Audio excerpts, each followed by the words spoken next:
국회가 오늘 본회의를 통해서 4차 추경안 처리를 시도합니다.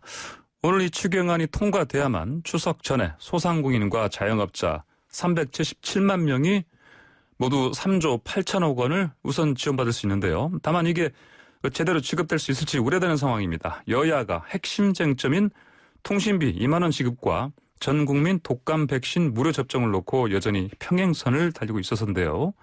어제 예결특위 심사가 밤늦게까지 이어졌지만 이견을 좁히지 못한 상황이라고 합니다. 오늘 추경안 과연 무사히 통과될 수 있을지 국회 예결특위의 더불어민주당 김민석 의원과 좀 전망해 보겠습니다. 안녕하십니까? 네, 안녕하십니까? 자, 오랜만이죠? 18년 만에 국회 돌아오신 거 아닙니까? 네네. 네, 자, 뭐 많이 질문 받으셨겠지만 어떤 각오로 임하고 계신지 궁금합니다. 열심히 해야죠. 저는 이번에는 가치가 있는 정치를 하고 싶습니다. 정치를 오래 쉬었기 때문에. 가치가 있는 정치요. 네. 네, 제가 국회의원 연구단체 약자의 눈이라는 연구단체 국회의원들이 참여한 단체 대표를 맡고 있는데, 네. 뭐 약자의 눈으로 미래를 보는 거 이런 게 정치 아니냐 하는 생각을 정치를 쉬면서 이제 하게 됐고 붙이게 됐고 그래서 하나하나 이 가치를 가지고 대안을 만드는 그러한 정치를 하도록 노력하겠습니다. 예. 구체적으로 뭐 이렇게 이제 약자의 눈으로 미래를 보시겠다. 그리고 가치의 정치를 펼치시겠다 하셨는데 뭐 혹시 구체적으로 어떤 계획 하나라도 좀 꼽아주시겠습니까? 네, 최근에 여러 가지를 하고 있고요. 예, 가장 최근에 제가 관심을 기울이고 노력하고 있는 것은 온 국민 평생 장학금 도입을 위해서 지금 노력을 하고 있어요.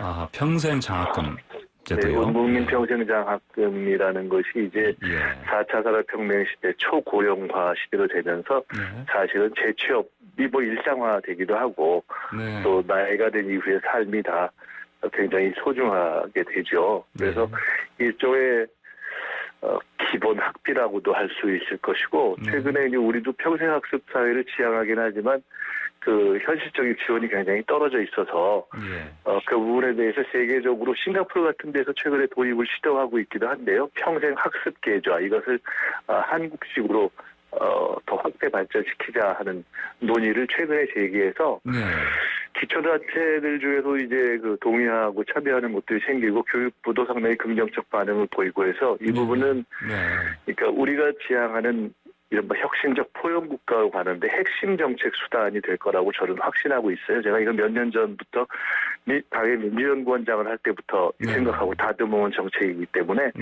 이 부분은 이제 좀 가시화가 본격적으로 되는 단계이기 때문에 앞으로 천천히 말씀드릴 기회가 많이 있을 겁니다. 네, 알겠습니다.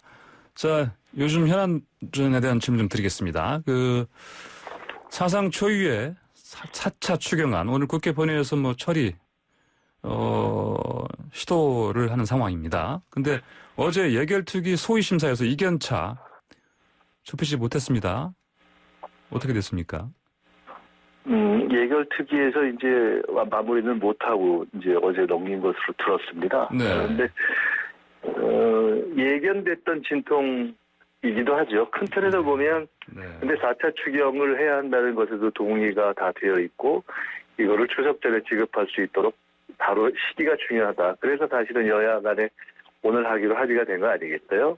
그런데 남아있는 것은 그 전체 중에 뭐 작다면 작은 포션일 수 있는 지금 2만 원 통신비 부분에 해당한 부분을 어떻게 할 거냐를 놓고 야당은 야당 나름대로 자신의 이제 다른 대안을 제시하면서 가급적 본인들의 대안이 더 합리적이다라는 설득을 하고 또 주장을 하고 그것을 반영시키려고 하는 국면이기 때문에 어떻게 보면 진통이라고 볼 수도 있지만 어떻게 보면은 예산을 통과시키는 과정에서 여야 간에 있을 수 있는 많이 있어 왔던 또 있을 수 있고 예견할 수 있는 그러한 진통이라고 볼 수도 있습니다.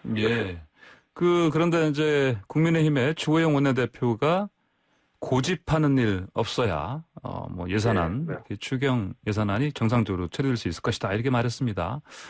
뭐 당연한 얘기죠. 그건 정치라는 게 또 국회에서 예산이라는 게 누가 고집해서 되는 건 아니잖아요. 여당도 고집을 부릴 일은 아니고 야당도 고집을 부릴 일은 아니죠. 그러니까 2만 원 통신비에 대해서는 이게 사실은 이제 우리가 보편이냐 선별이냐 논의가 있었지만 보편적으로 다 하면 어떤 의미에서는 비교적 쉽잖아요, 이게. 그런데 이번에는 재원의 한계도 있고 해서 타겟을 딱 정해서 하기로 한 거 아닙니까? 가급적 더 피해를 입은 대상에 대한 타겟을 정해서 하기로 한 것인데, 이만원 통신비 같은 경우는 행위에 대한 타겟을 정한 거라고 볼 수 있죠. 가급적 최대한도의 많은 국민들이 피해를 입은 행위가 뭐냐라는 것을 보면서 비대면이 늘어나니까 통신비에 대한 부담이 늘어난 것이 아니냐라는 이 발상에서 출발한 거잖아요. 근데 그에 대해서 논란이 있고, 그러니까 야당에서는 그것 말고 접종이라는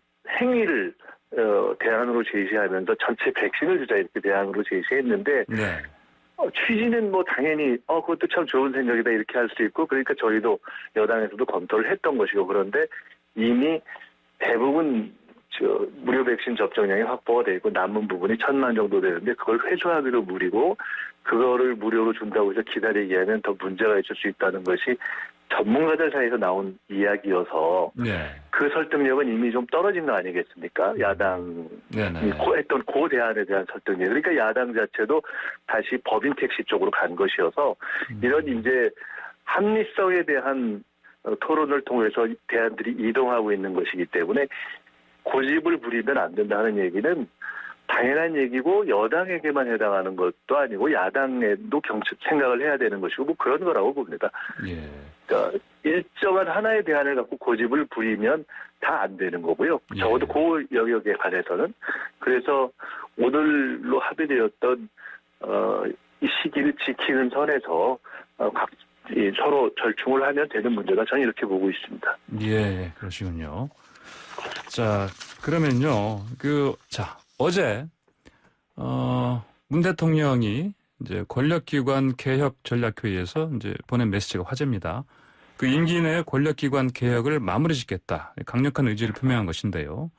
그 공수처에 조속한 출범 촉구했습니다. 김 의원님도 이 검찰개혁과 공수처 설치에 대해서 강력하게 의견을 피력해 오신 분 아닙니까?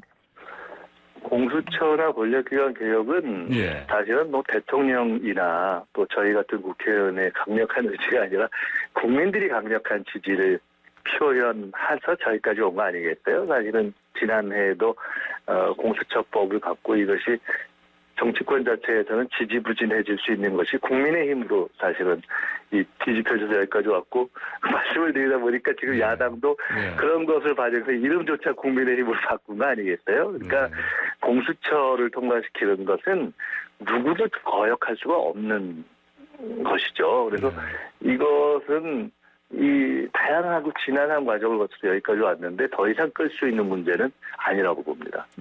뭐 지지부진한 상황이다. 그래서 이제 말씀하신 대로 얼른 이제 출범을 해야 되는 건데, 야당 쪽에서는 뭐 여전히 사실은 이 부분에 관련해서 이렇게 아직까지는 어떤 변화된 그 태도를 보이지는 않고 있지 않습니까? 저는 이제 지금 국민의힘이라고까지 이름을 바꿔서 좀 변화해 보겠다, 그렇게 인정받아 보겠다고 생각을 하고 계신 야당이 진정성을 여러 가지 면에서 보여야 될 때라고 생각합니다. 그러니까 예를 들어 김종인 대표께서 광주에 가서 사과를 했는데 당 전체가 입법으로 그것을, 그러니까 그 사이에 어떤 광주에 대한 진정한 사과와 청산을 하자라고 했던 입법을 계속 방해해왔던 것을 입법으로 이제는 할 것인지 당이 진정성을 보여야 되고, 정책 대결 정치를 하자고 했으면 그것도 그렇게 해야 되고, 이번 재난지원금도 시기가 중요하니 날짜를 정해서 토론을 하되 적시에 지원해서 추석 전에 받게 하자라고 했으면 그야말로 그걸 고집 안 부리고 해야 되는 거죠. 그러니까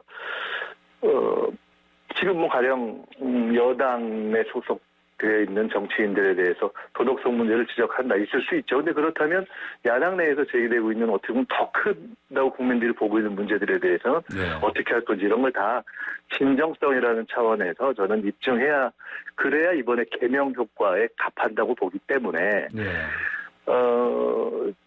지금 아까 처음에 제기하신 문제도 결국은 야당이, 물론 여당은 여당대로 최선을 다해야 될 것이고 야당이 그에 값하는 진정성을 보여야 될 때라고 생각합니다.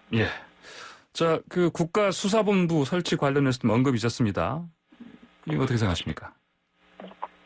그동안 많이 논의가 됐던 것이기 때문에요. 네. 이번에 이제 검경개혁에서 검찰개혁 또 경찰개혁, 뭐 자치경찰제 등등은 상당히 오래 논의가 되어 온 것이죠. 근데 네. 저도 이번에 경찰 문제 같은 경우를 다루는 상임위인 행안위에 속해 있기 때문에 좀 봤습니다만은 네. 사실은 저희가 해보지 않은 길을 가는 건 굉장히 어렵죠. 그래서 이게 100점짜리 대안이라는 것이 나오기는 어려울 수가 있습니다. 그렇지만 큰 방향은 잡혀 있기 때문에 그것은 오랫동안 우리 사회에서 논의가 된 방향으로 이제 가면 된다 이렇게 생각합니다. 네. 알겠습니다. 어제 문 대통령의 그 입장 장면 화제가 됐습니다. 추미애 장관과 함께 나란히 그래서 이제 등장하면서 마치 추 장관에게 뭐 힘을 실어준 것 아니냐 이런 뭐 얘기도 야권을 중심으로 나왔습니다. 자, 예.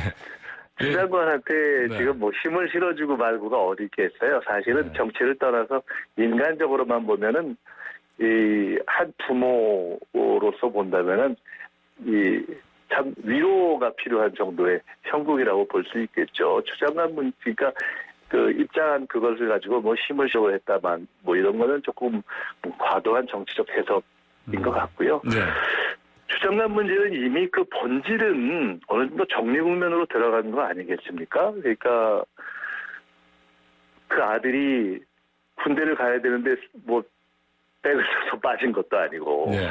또 수술을 안 해놓고 수술했다고 그 거짓말을 해가지고 휴가를 간 것도 아니고 또 휴가를 연장해야 된다는 거를 아예 얘기를 안 해서 허락을 안 받은 것도 아니고 그러니까 본질적인 문제는 이미 가닥이 정리되고 단적으로 하나의 반증이 최근에 어떤 방송인가 종편에서 그 병장회의에서 뭐 결정한 것을 뒤집었다라는 보도를 마치 특종처럼 했다가 지금 뭐 거의 군대 갔다 온 온 국민의 비웃음을 받고 있는 상황처럼 된 거 아니겠어요? 그러니까 과도하게 이 문제를 갖고 프레임으로 몰려고 하다가 야 저게 참 무리구나. 이게 어제는 국회에서 국회의원들이 그 얘기를 듣고 이렇게 얘기하다가 앞으로는 보좌관회의 결정을 통해서 국회 입법을 처리해야 되는 거 아니냐라는 농을 할 정도의 상황이 됐기 때문에 네. 이미 그 병장회의 보도를 통해서 추 장관 문제를 과도한 정치 프레임으로 몰아가려는 시도는 저는 끝났다고 봅니다. 네.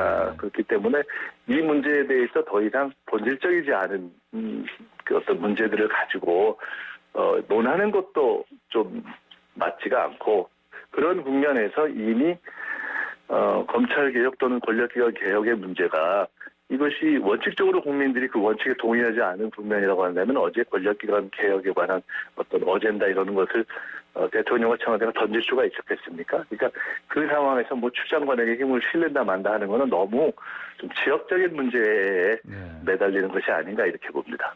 예, 지금 방금 말씀하신 것처럼 이제 본질적인 부분들은 어느 정도 규명이 다 됐다. 예, 그런 상황을 말씀하셨는데, 근데 이제 검찰 수사는 아직까지는 이게 결과가 나오진 않았습니다.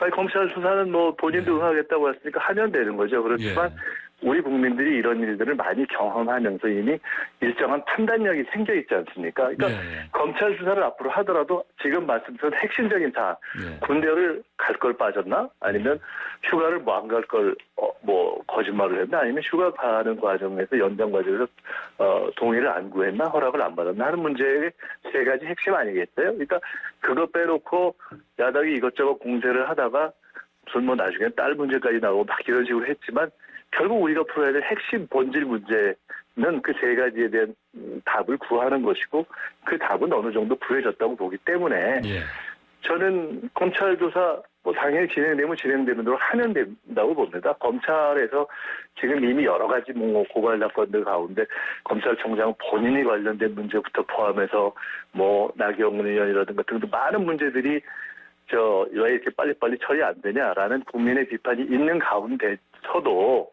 어쨌든 검찰로 갔기 때문에 저는 검찰이 빨리 하면 된다고 보고 또 추 장관이나 그 가족들이 성실하게 조사에 임하면 된다고 보고 제 판단으로는 지금까지 저도 모릅니다. 더 앞으로 숨어있는 뭐가 나올지 모르지만 지금까지 나온 걸 보면 이미 큰 본질적인 문제에 대해서는 가닥이 잡혔구나 저는 이렇게 판단합니다. 예, 알겠습니다.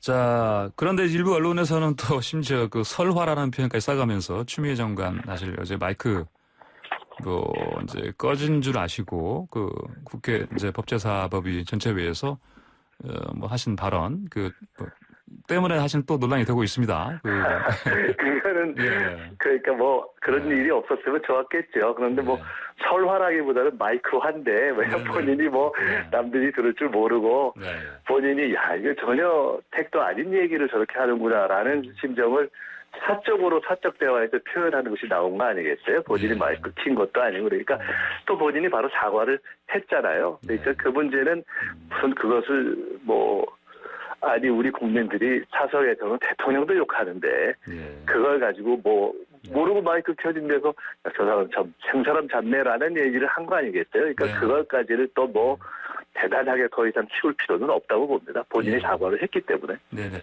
자, 끝으로 짧게 하나 좀 여쭙겠습니다. 이스타항공 대량 실직 사태 관련해서 이상직 의원 징계 가능성이 지금 제기되고 있는데 어떨 것 같습니까? 저는 아주 뭐 세부적인 디테일은 잘 모르는데요. 창업주로서의 뭐 정치적 도덕적 책임을 져야 된다고 보고요. 당이 최근에 김홍걸 의원에 대해서 당으로서 할 수 있는 최고의 징계를 했지 않습니까? 제명이라는. 아마 그런 당의 기류에 따라서 또 그런 기조에 따라서 판단들이 이루어지지 않을까. 본인도 그에 따라서 본인의 처신이라든가 앞으로 거취를 생각하는 것이 필요한 시간이 오지 않을까 이렇게 봅니다. 예, 뭐 또 그러면 뭐 야권 내부 뭐 각성이 필요하다. 뭐 이런 얘기는 어떻게 들으십니까?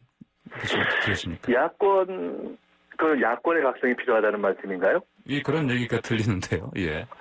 야권은 각성을 하는 것은 뭐 여야를 떠나서 당연한 거죠. 그러니까 국민이 생각하는 일반 정치 기준이 있잖아요. 제가 18년 만에 돌아왔는데 이번에 사실은 박덕흠 의원 이 건을 보고서 제가 굉장히 놀랐어요. 이게 한 30-40년 전에 있었던 일, 그러니까 국회의원이 이런 거 있잖아요.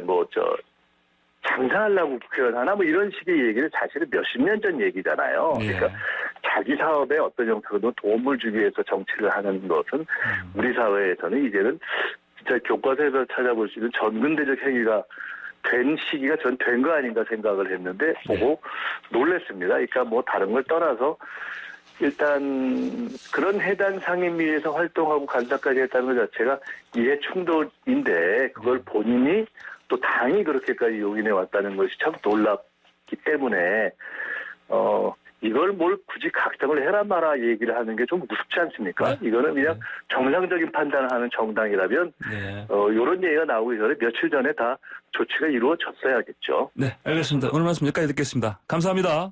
네, 감사합니다. 네, 지금까지 더불어민주당의 김민석 의원과 함께했습니다.